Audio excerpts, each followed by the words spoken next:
우리가 북이스라엘의 거의 마지막 부분을 살펴보고 있습니다. 근데 북이스라엘의 마지막 이 30년 정도의 모습을 보면 정말 사람들의 욕심이 엄청나다는 것을 우리가 생각을 하게 됩니다. 그리고 욕심은 욕심으로 끝나는 게 아니라 또 욕심이 얼마나 끔찍한 결과를 가져오는지를 우리가 보게 됩니다. 지난 시간에 살펴본 스가라가 왕위에 6개월 있었습니다. 그런데 오늘 우리가 살펴볼 왕은 샬룸인데 이 왕은 한 달 있었습니다. 이후 나라가 망할 때까지 이제 4명의 왕이 더 있는데 이 6명의 평균 왕위에 있던 기간이 5년 정도입니다. 그래서 사람들이 욕심으로 인해서 계속 반란을 일으키는 겁니다. 왕이 뭐 얼마나 잘하겠습니까? 잘하는 왕도 있고 못하는 왕도 있고 그러는데 계속해서 반란이 일어납니다. 그래서 죽이고 또 죽이고 이 일이 계속 반란 일어납니다. 그런데 왜 이런 일이 일어날까요? 그것은 바로 이 욕망 때문입니다. 인간의 욕망을 채우기 위해 욕심을 우리가 부리기 때문입니다. 토마스 모어가 쓴 책 유토피아라는 책이 있는데 원래 유토피아라는 것은 현실에 존재하지 않은 이상형을 유토피아라고 합니다. 그런데 영국의 경제학자 이 케인스는 약 100년 전에 지구상에 유토피아가 찾아올 것이다 라고 말을 했습니다. 즉 100년 전에 이야기를 한 겁니다. 그러면서 100년이 지나면 선진국의 생활 표준은 지금보다 최소 4배, 많게는 8배까지 상승할 것입니다. 그렇다면 하루에 3시간만 일을 해도 충분한 삶의 질을 유지할 수 있습니다. 모두가 충분히 가진 세상이 찾아오기 때문에 그때 인류는 물질이 아닌 다른 가치를 위한 삶을 살게 될 것입니다. 100년 전에 이렇게 이야기를 했습니다. 즉 100년 전에 100년 후가 지나면 유토피아가 온다라는 것이죠. 근데 이 케인스의 예측대로 100년이 지난 지금 선진국의 소득은 4배 이상 늘었습니다. 그러나 유토피아는 오지가 않았습니다. 사람들은 여전히 일에 매여 있고 더욱더 물질적인 가치를 더 추구하며 살아갑니다. 그 이유를 심리학자들은 이 탐욕에 있다라고 말을 합니다. 사람들은 상대적으로 더 많이 가지고 있다면 행복하다 느낍니다. 즉 다른 사람에 비해 내가 더 많이 가지고 있다, 많이 소유하고 있다고 생각하면 사람들은 행복하다고 느낍니다. 그래서 더 많이 가졌지만 또 더 많이 가지기 위해 또 노력을 합니다. 이렇게 사람은 만족을 모르는 존재입니다. 그렇다면 많이 가져서 또 내가 많이 채워졌다고 만약에 가정을 해보면 그러면 사람들은 또 다른 욕심을 부리게 됩니다. 그래서 그것이 채워주면 또 다른 것을 채우기 위해 또 욕심을 부리게 됩니다. 이런 악순환은 계속될 겁니다. 그래서 사람은 기본적으로 이 만족을 모르며 살아가는 존재입니다. 그래서 성경은 우리에게 이렇게 말하죠. 자족하는 마음을 가지라 라고 말을 합니다. 즉 만족하는 마음을 좀 가져라. 나에게 지금 있는 것에 만족하며 살아라. 이게 성경이 이렇게 이야기합니다. 그런데 우리는 그렇지 못하죠. 유대인들의 랍비 이야기 중에 이런 이야기가 있습니다. 어느 날 한 천사가 두 여행객과 함께 여행을 했습니다. 그 중에 한 사람은 아주 욕심이 아주 많은 사람이고 그 중에 또 한 사람은 아주 질투심이 많은 사람입니다. 한참을 여행하다 이제 헤어질 시간이 되어서 천사가 이 두 사람에게 이야기를 합니다. 두 분 중에서 먼저 한 분이 저에게 소원을 말하시면 제가 그 소원을 들어드리겠습니다. 그리고 두 번째 분에게는 첫 번째 분이 말한 것에 제가 2배를 드리겠습니다. 이렇게 두 사람에게 제의를 합니다. 생각하지도 않은 행운을 맞은 이 두 사람은 기뻐하기는커녕 오히려 심각한 고민에 빠졌습니다. 욕심 많은 사람은 자신이 먼저 이야기했다가는 두 번째 사람이 자기보다 2배를 받을 것이기 때문에 쉽게 말을 못합니다. 질투가 많은 사람도 마찬가지입니다. 상대방이 자기보다 더 많이 가질 것을 생각하니 이 사람들로 견딜 수가 없는 겁니다. 그래서 두 사람 다 아무 말도 하지 않고 침묵이 흐르고 있습니다. 이때 인내심이 달한 이 욕심 많은 한 사람이 질투신 사람 많은 사람의 멱살을 잡고 이렇게 말합니다. 야, 네가 먼저 얘기해. 말 안 하면 너 죽인다. 이렇게 말을 합니다. 그러자 이 질투 많은 사람이 고민하다가 이거 말 안 했다가는 죽을 것 같기도 하고 그래서 고민하다가 소원을 말합니다. 내 소원은 눈 하나가 안 보이는 것입니다. 어떻게 됐을까요? 질투 많은 사람은 눈 한쪽이 안 보이고 욕심 많은 사람은 눈 두 쪽이 안 보이게 됐습니다. 이게 풍자적으로 말한 것이지만 사람의 욕심과 질투라는 것이 얼마나 악한지를 우리에게 보여주는 겁니다. 사실 북이스라엘의 이 30년은 이런 욕심이 극에 달했던 시기가 이 30년입니다. 그래서 결국 북이스라엘은 망하게 됩니다. 오늘 우리는 북이스라엘 말기에 북이스라엘의 왕인 이 살룸에 대해서 우리가 말씀을 나누려고 합니다. 이 살룸은 북이스라엘의 6번째 왕조를 연 사람입니다. 그리고 이스라엘 전체적으로 볼 때는 15번째 왕입니다. 이 살룸의 뜻이 무슨 뜻일까요? 비슷한 말이 있죠. 샬롬하고 약간 비슷합니다. 그래서 이 살룸이라는 이름의 뜻은 평화라는 그런 이름의 뜻을 가지고 있습니다. 아마 자신의 이름대로 살았다면 이 사람은 평화를 이루는 삶을 살았을 텐데 평화로운 삶을 살지 못합니다. 이 사람은 열왕기하 15장 10절을 보니 스가랴 왕을 죽이고 왕이 됩니다. 야베스의 아들 살룸이 그를 반역하여 백성 앞에서 쳐 죽이고 대신하여 왕이 되니라. 당시 스가랴는 왕이 있는 지 6개월밖에 되지 않았습니다. 이 6개월이면 사실 국정을 파악하기에도 부족한 시간입니다. 아직 왕이 됐지만 뭐 할 수도 없는 그런 상황입니다. 물론 스가랴가 그 6개월 동안 우상도 섬기고 여로보암의 길을 간 거는 틀림없습니다. 그런데 조금만 더 기다려 주었으면 어땠을까 이런 생각들이 듭니다. 6개월이니 야 좀만 더 기다려보지 이제 시작했으니까 좀 좋아질 수도 있을 건데 이제 이런 생각들 우리가 하게 됩니다. 그런데 살룸은 그런 인품이 되지를 못합니다. 보면 13절을 보면 다시 그 상황을 다시 한번 기록합니다. 유다왕 우시야 제39년에 야베스의 아들 살룸이 사마리아의 왕이 되어 한 달 동안 다스리니라. 그런데 이렇게 스가랴를 죽이고 왕이 된 이 살룸은 그 자신 역시 한 달 만에 므나헴에게 죽임을 당하게 됩니다. 열왕기하 15장 10절을 보면 살룸이 백성들 앞에서 스가랴 왕을 쳐 죽이는 장면이 나옵니다. 즉 전의 왕을 그냥 죽인 것이 아니라 백성들 앞에서 쳐 죽였습니다. 이렇게 한 이유는 아마 정당성을 인정받고 싶었을 겁니다. 정당성을 인정받고 싶어서 백성들 앞에서 그 왕을 죽이게 됩니다. 그러나 아무리 백성들의 지지를 얻고 싶어도 그 안에 이 왕위에 대한 욕심이 가득하니 심는 대로 거두게 하시는 하나님의 법대로 그도 한 달 만에 죽임을 당하게 됩니다. 베드로가 예수님을 잡으러 온 자들에게 칼로 위협을 하게 되죠. 그때 예수님께서 이렇게 말합니다. 내 칼을 도로 칼집에 꽂으라. 칼을 가지는 자는 다 칼로 망하느니라. 칼로 시작한 이 살룸은 결국 칼로 망하는 그런 삶을 살게 됩니다. 만약에 살룸도 이 검을 버리고 스가랴를 죽이지 않았다면 자신도 비참하게 죽임을 당하지 않았을 것입니다. 그러니 우리는 칼을 버리고 사랑으로 다가가야 합니다. 우리가 이 사실을 이 살룸을 통해서 우리가 알 수가 있습니다. 두 번째로 살룸이 한 일은 무엇일까요? 사실 살룸이 한 일이 무엇인지 성경에 기록이 없습니다. 왜냐하면 고작 한 달 동안 왕위에 있었으니 한 일도 없었을 겁니다. 북이스라엘 왕들을 평가할 때는 두 가지 표현이 있습니다. 우리가 익히 아는 대로 여로보암의 길을 따랐다. 이게 이제 왕들을 평가하는 하나의 방법이고, 또 하나는 그 왕의 남은 사적과 모든 행한 일이 역대지락에 기록되었느니라. 이 왕이 끝날 때는 항상 이렇게 끝나게 되어 있습니다. 예를 들어 왕하 10장 34절을 보면 예후의 남은 사적과 행한 모든 일과 업적은 이스라엘 왕 역대지락에 기록되지 아니하였느냐. 즉 예후의 남은 사적과 행할 일이 이렇게 평가를 하고 있습니다.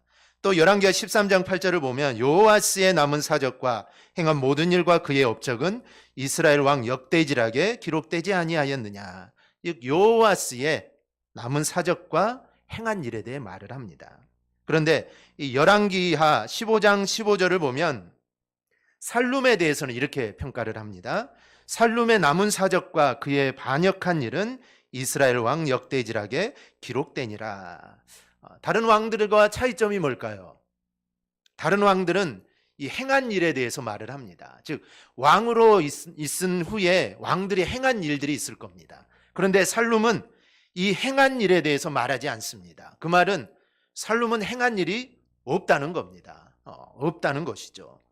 그 대신 다른 것을 기록하고 있습니다. 그것은 바로 그가 반역한 일입니다. 15절을 다시 보면 살룸의 남은 사적과 다른 왕들은 그가 행한 일인데, 살룸은 그가 반역한 일은 이스라엘 왕 역대지락에 기록되니라, 이렇게 기록을 합니다. 즉 살룸이 한 일은 반역한 일밖에 없다는 겁니다.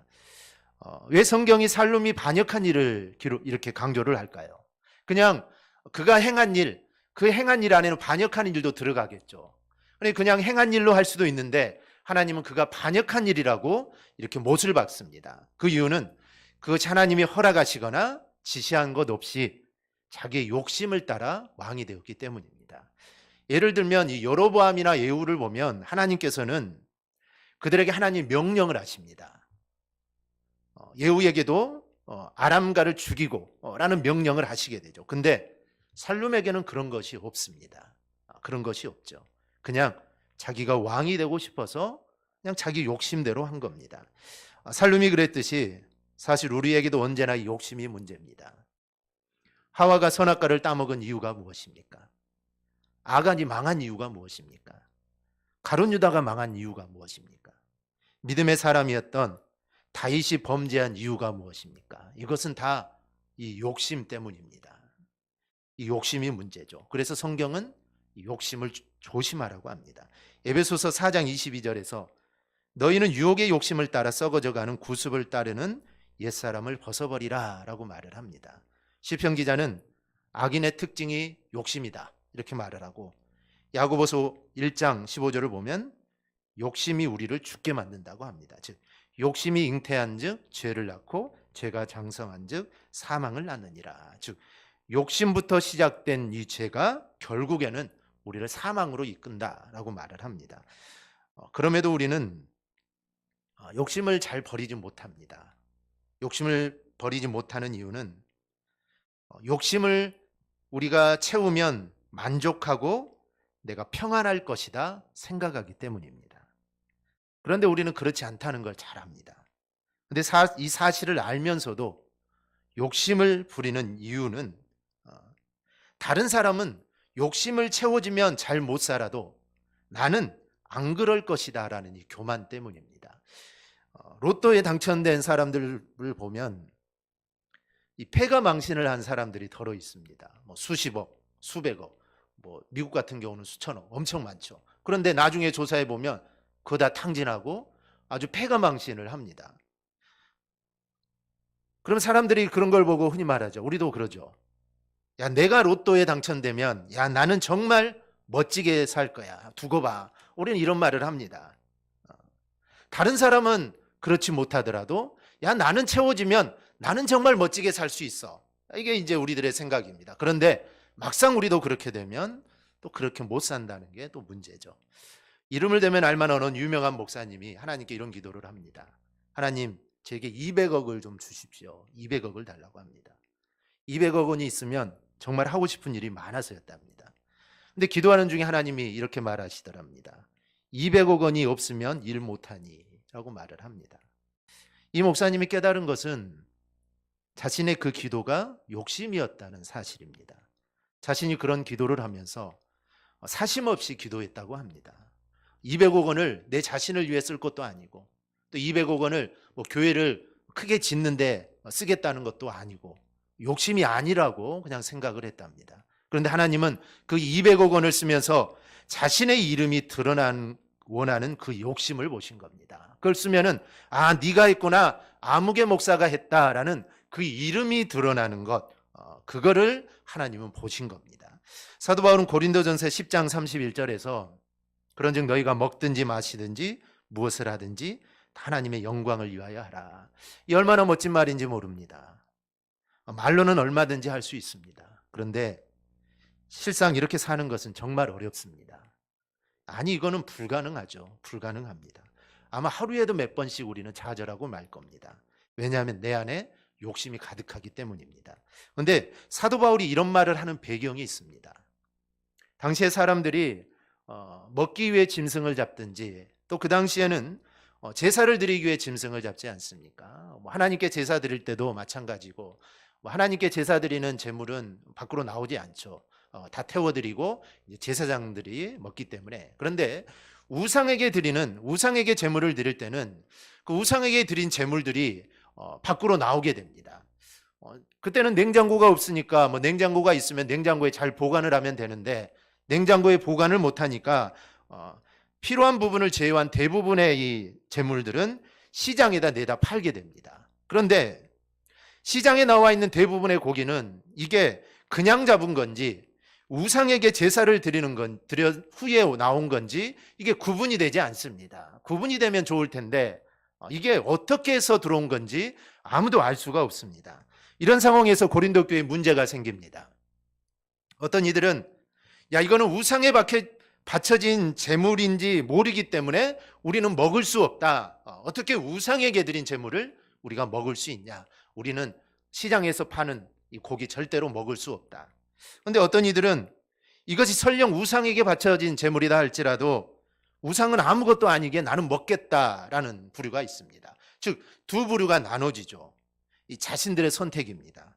자신의 신앙 양심에 따른 아주 합리적이고 좋은 선택입니다. 먹느냐 먹지 않느냐 이거는 문제가 아닙니다. 내 신앙의 양심에 따라서 먹을 수도 있고 내 신앙의 양심이 허락하지 않으면 안 먹으면 되는 겁니다. 그런데 문제가 있습니다.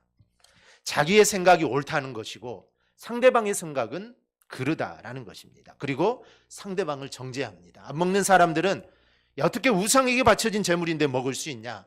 먹는 사람들은 그거 우리는 자유한 몸인데 그런 걸 따지느냐? 서로를 정죄합니다.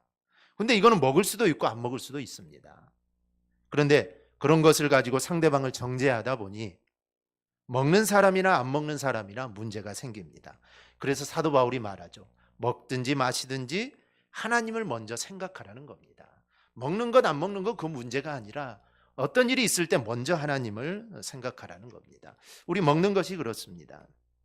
그것을 먹어서 그것이 나를 죄를 짓게 하고 나를 타락과 방탕으로 가게 하면은 당연히 먹지 말아야 합니다. 이것이 신앙인의 바른 자세입니다.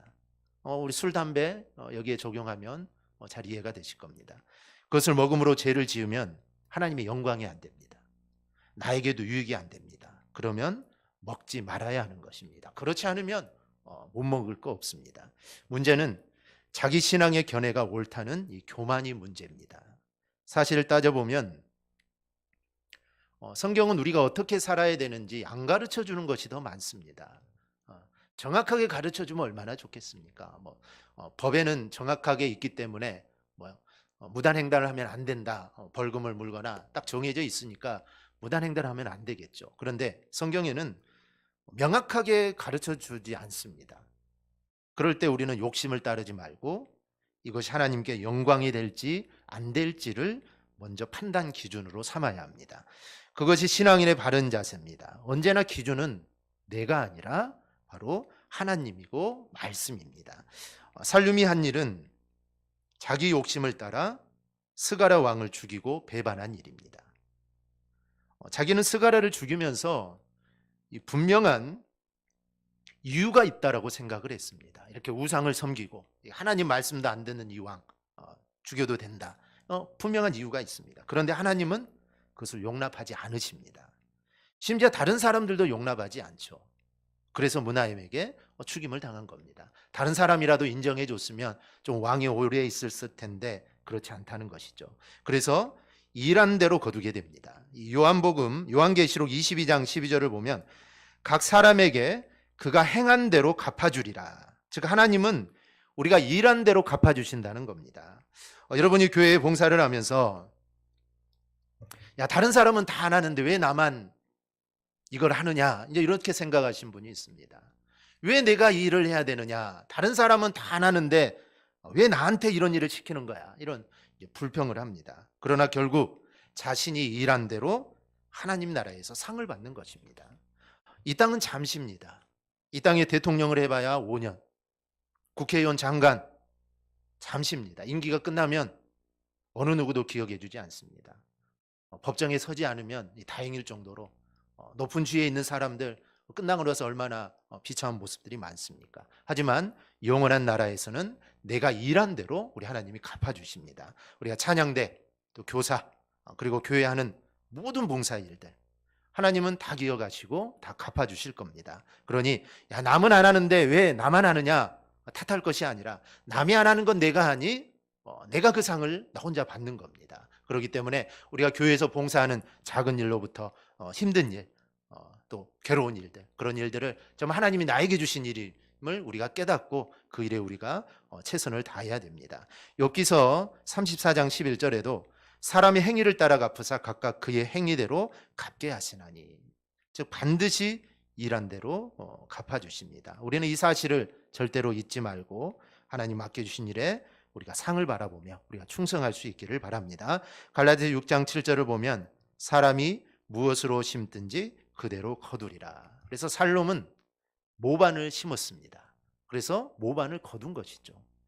성경을 보면 살롬은 쳐 죽이고 이렇게 되어 있습니다. 즉 스가랴를 쳐 죽였다는 것이죠. 그런데 자신도 쳐 죽임을 당합니다.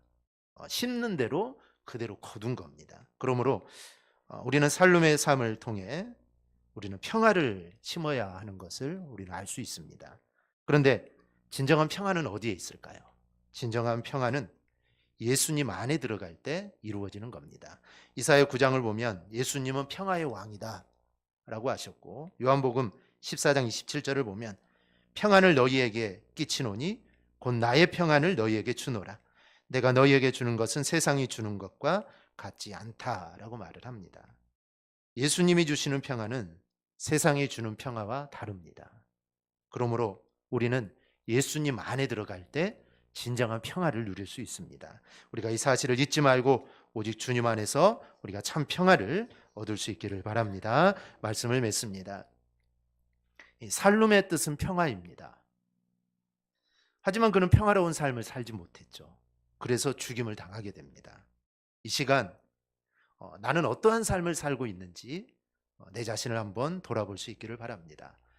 내가 있는 가정, 내가 있는 직장, 아니면 내가 있는 모든 그곳에서 나는 평화를 주는 사람인가? 즉 나로 인해 내가 있는 곳이 평화로워지는가? 아니면 나로 인해 불화를 내가 일으키고 있는가? 우리 모두는 평화를 주는 삶을 우리는 살아야 합니다. 주님이 이 땅에 오신 목적이 무엇입니까? 주님이 이 땅에 오신 목적이 무엇입니까? 주님이 이 땅에 오신 목적은 하나님과 우리 사이를 평화롭게 하기 위해서 이 땅에 오신 겁니다.